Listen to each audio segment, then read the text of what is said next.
cuando hablamos de magma, hablamos de diferenciación magmática. Entonces, un magma máfico, típicamente, que procede de la fusión del mantel, un magma muy poco evolucionado, es pobre en sílice, que es menos de 60% en sílice, y es rico en hierro, magnesio, calcio, y tiene más calcio que sodio y potasio. Con respecto a un magma ácido de tipo granítico, un granito normal, 70% de sílice, más pobre en ferromagnesiano, y tiene sodio y potasio, superior al calcio. Y un magma hiperdiferenciado llega a los 75% de sílice. Entonces, lo que llamamos los elementos compatibles son los elementos que están abundantes en los magmas mágicos, que son esos elementos. Y después hay los elementos incompatibles, los que tienen tendencia a quedarse en magma durante la cristalización del magma, que se resistan a ingresar en los cristales y que se quedan hasta el último momento en el magma. Esos elementos son, por ejemplo, el estaño, el tungsteno, el tántalo, el uranio, el molibdeno. Todos esos elementos son elementos que forman iones de fuerte carga y de pequeño tamaño. Y otros elementos incompatibles que no entran en los minerales son elementos de baja carga, como el cesio y el rubidio, pero de gran tamaño, iones grandes. Entonces ellos son demasiado grandes para ingresar adentro de los minerales. Y además, en el caso del estaño, caso partido del estaño, en los magmas se puede encontrar el estaño bajo forma 4+ y 2+. Y en ambos casos, el estaño es incompatible. Entonces, cualquier sean las condiciones de oxidorreducción, el estaño es incompatible. Pero no de igual manera. Eso es un gráfico que presenta un poco las cosas. Los elementos incompatibles, entonces, de fuerte carga y pequeño tamaño. Los elementos de baja carga y de fuerte tamaño. Y entre los dos, los elementos compatibles. Entonces vemos aquí el estaño 4+. Está aquí. Eso es la carga. Y el estaño 2+ es aquí. El estaño 4+ es más cerca a los elementos compatibles que el estaño 2+. Lo que hace que el estaño 2+ es más incompatible que el estaño 4+. Pero ambos lo son. Pero hay uno que lo es más que el otro.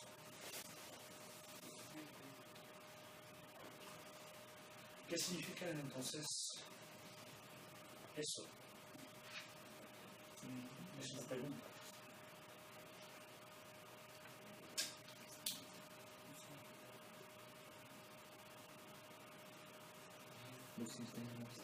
Eso significa que durante la diferenciación magmáticas se podrá llegar a un magma diferenciado más enriquecido el estaño si el magma es reducido con estaño 2+, que cuando hay un magma oxidado con estaño 4+. ¿Por qué? ¿Perdón? ¿Por qué? Porque el estaño 2+ es más incompatible que el 4+. Ambos se resistan a ingresar a los cristales que precipitan en el magma, pero el estaño 2+, como es aún más incompatible, se resiste más. Entonces vamos a poder acumular en filas de cristalización más grandes cantidades de estaño en un magma reducido que un magma oxidado.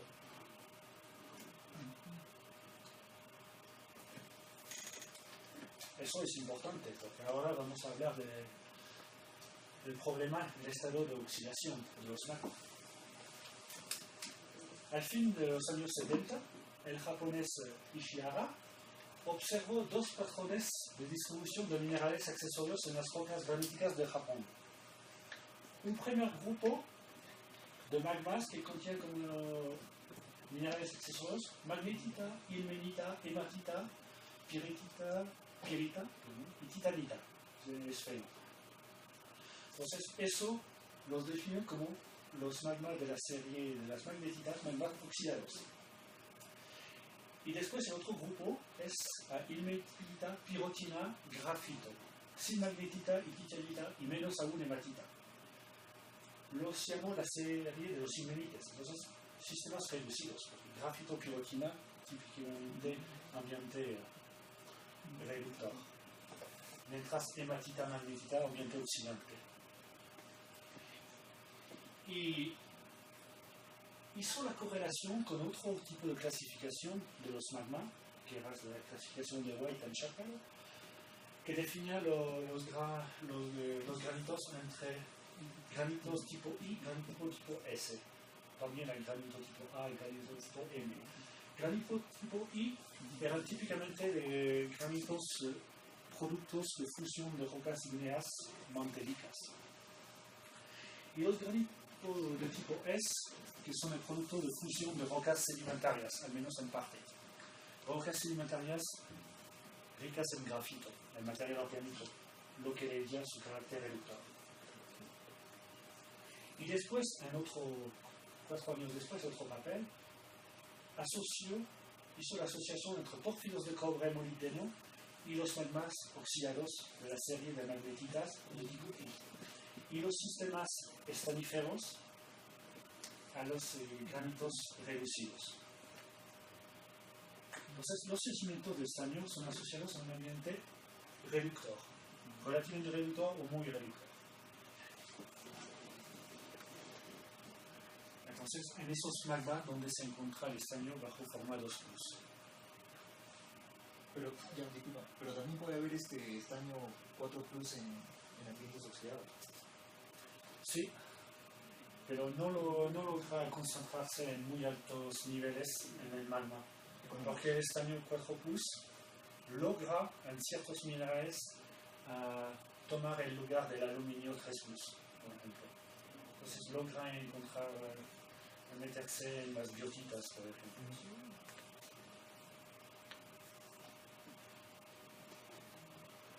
Entonces eso es la ilustración. Eso es una escala de oxidoreducción, FeO3 y FeO. Entonces más se va arriba, más el oxidante. Y después la escala de sílice. Entonces tenemos los magmas graníticos aquí y los magmas máficos. Y ven que aquí hay muy pocos. Ok. Estamos en los granitos tipo S. Granito tipo S, fusión de corte continental. Fusión de corte continental, pues es fusión de granito, de shale, areniscas, cosas así. Eso casi nunca produce un magma gráfico. Produce de frente un magma. Así. Es la fusión del mantel aquí que puede dar magmas gráficos. Pero cuando se funde corte continental, de frente vamos a la composición de grano diorita, de cuarzo monzonita, pero nada de diorita o de gabbro o de cosas así. Eso también es lo que indica este diagrama. Entonces, como decía, los portadores principales de estaño en un granito normal son la biotita, las anfibolas, el esfeno, magnetita y metalgranate. El estaño se puede intercambiar con el titanio, con el hierro y hasta con el aluminio. Entonces, pero el estaño 2+ no se puede intercambiar con nadie, que está aquí. Entonces, es demasiado grande para tomar el lugar de esos elementos. Y es demasiado pequeño para tomar el lugar de esto. Entonces, por esa razón se enriquece más que el otro. mientras el estaño se puede intercambiar con el titanio.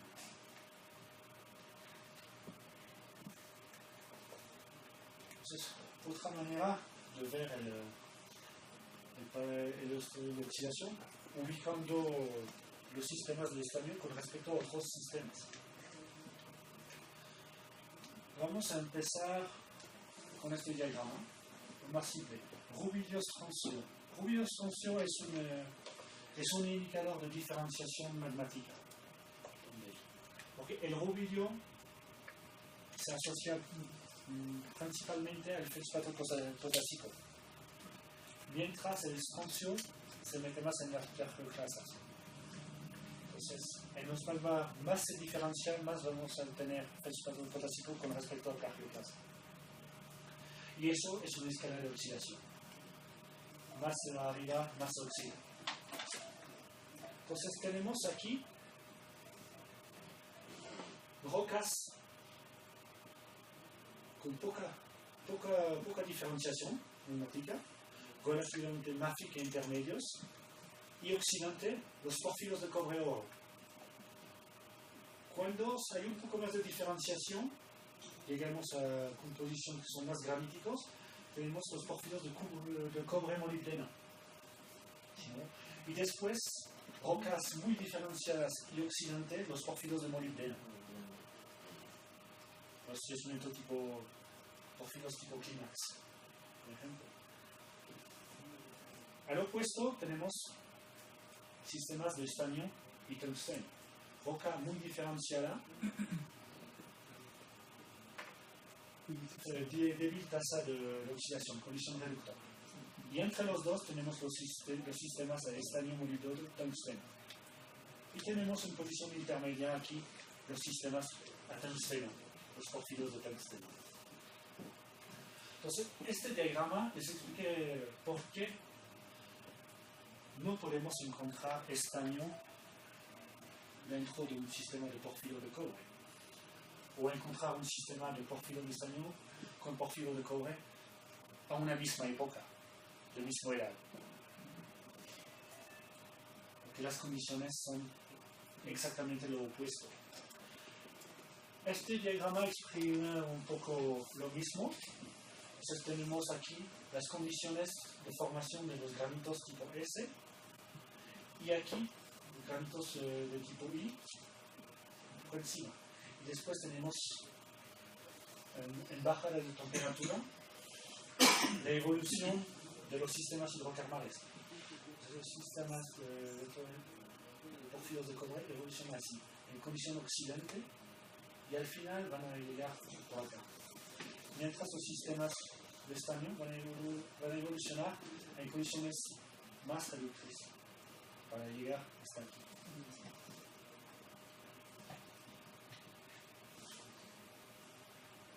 Entonces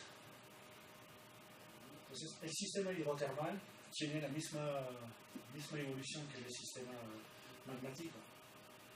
Estamos en el sistema de porfiros de cobre, estamos evolucionando en condiciones globalmente oxidantes del principio a fin, y en condiciones reductrices del principio a fin en los sistemas de estaño.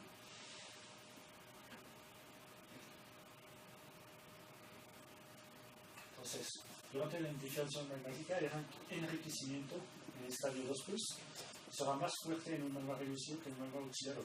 En un magma oxidado aún no hay estadio 2+. ¿Hasta dónde se puede llegar al enriquecimiento? Y el estado de oxidación, ¿acaso es el único parámetro? En realidad no. Como vamos a ver. Y vamos a abordar ahora el tema de la solubilidad del estaño en los magmas. O otra manera de decir, hasta cuánto estaño puede contener un magma. Entonces, estamos diciendo un granito normal 5 ppm, granito especializado 16 a 30 ppm, pero es granito especializado estándar, como el granito que tenemos aquí en la mina. La ley de estaño de fondo del granito de San Rafael es alrededor de 20 ppm. Valores hasta 100 ppm son comunes.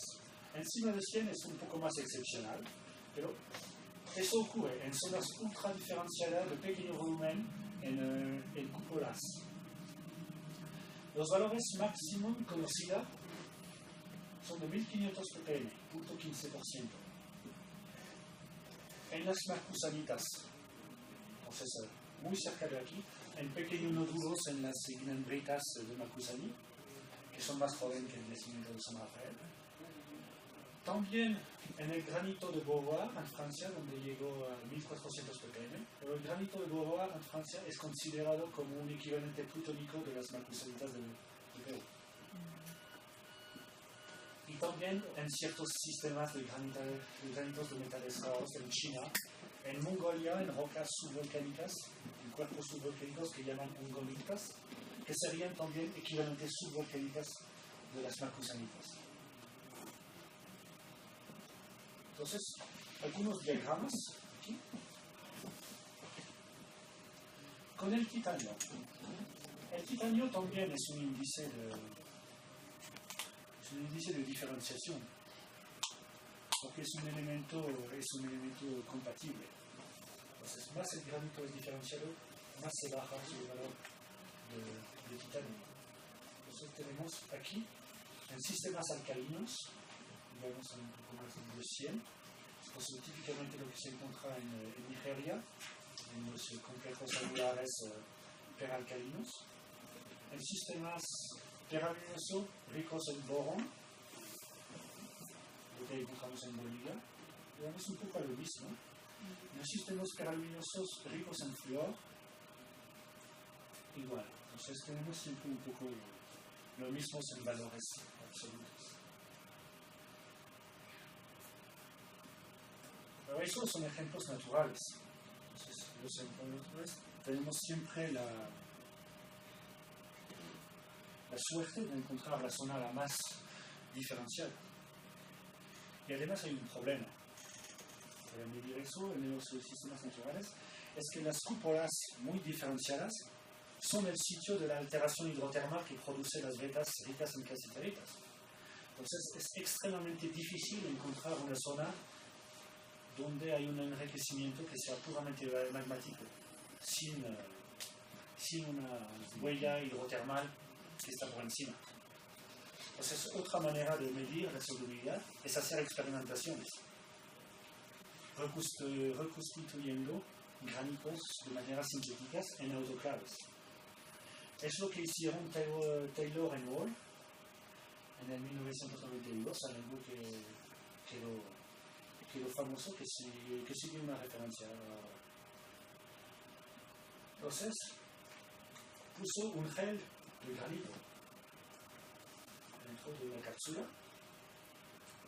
y con todo lo blanco puso casiterita. Entonces, ven que en volumen hay la misma cantidad de casiterita que el granito. Eso es para estar cierto de que cuando va a calentar y va a fundir, que el magma granito sintético se sature, para llegar a la saturación en el estaño del sistema. Entonces lo hizo con 3 composiciones. Una composición haplogranítico, entonces quartz, albita, feldspato potásica, con un poco más de albita que de feldspato potásica. Es el mínimo ternario de los granitos, una composición estándar. Un sistema peralcalino, albita cuarcito, peralcalino sódico, y un sistema peralcalino potásico, cada vez con casiterita en exceso. Puso también un poco de silimanita para asegurarse que el magma tenía un carácter también muy aluminoso. Las experimentaciones entre 700 y 800 grados y 2 o 3 kilobares, entonces es una olla de presión bastante poderosa. Lo hizo también con agua desmineralizada o agua con cloro. Y las condiciones de oxidorreducción se mantienen gracias a esas reacciones químicas que son más arriba aquí. El cuarzo fayalita magnetita, que es una reacción que bloquea las condiciones de oxidorreducción en el sistema. Entonces se puso más o menos en esas condiciones, las condiciones de formación de los granitos de tipo S. Entonces sus condiciones son realistas, corresponden a lo que pasa en la naturaleza. Las experimentaciones duraron de 46 a 280 horas, diversas décadas. Después se realiza un análisis microsonda electrónica del granito. Los resultados son los siguientes. Para un haplogranito, entonces un granito prácticamente peraluminoso clásico, la solubilidad de 400 a 2200 ppm. Entonces hasta 0.22% de estaño. En el sistema peralcalino sódico llega a 2500. Y en el sistema potásico, peralcalino potásico, no sobrepasa los 1000. Entonces, las valores las más altas son obtenidas en condiciones reductrices, porque también trabajo con varias condiciones de oxidación. Entonces, las valores de estaño más altas son reductrices cuando es peralcalino con respecto a peraluminoso y cuando es sódico. La temperatura tiene poco efecto en esta gama y la presión aún peor. Entonces, el rango total varía de 400 a 2500 ppm. El límite inferior, 400, coincide con lo que se puede encontrar en la naturaleza de manera común. Llegar a más de 1000 es realmente excepcional en la naturaleza. Entonces, los valores altos indican que es muy difícil que un granito, aún ultra diferenciado, llegue a saturarse en cassiterita. Y hay pocos ejemplos en la naturaleza. Si eso ocurre, ha sido observado en pequeñas zonas de cúpulas o en pegmatitas. En particular en el granito de Beauvoir, donde se encuentra diseminación de cassiterita magmática, por oxidación del magma se produjo. El granito de Beauvoir es un granito con estaño y metales raros, entonces eso hablaré tal vez si un día preparo algo sobre los granitos de metales raros, hablando de Pitinga también. Entonces, eso indica que no existe el nacimiento de estaño económicos formados exclusivamente por procesos magmáticos. Entonces, se encuentran concentraciones ortomagmáticas de cassiterita, pero nunca llegan a ser económicas. Entonces, se necesita un fenómeno hidrotermal importante para llegar a un yacimiento económico. Una pequeña observación aquí. San Rafael, que es el yacimiento de más alta ley promedio en el mundo, está asociado a un granito peraluminoso potásico. Cuando vean eso, a priori es el menos favorable por el enriquecimiento magmático. No, el granito de San Rafael es granito potásico. No es un granito abiotita cordierita. Tiene alteración sólidas, pero es una alteración hidrotermal. Entonces, eso nos lleva a hablar del comportamiento del estaño en los fluidos hidrotermales. Avanzó mucho más rápido que pensaba.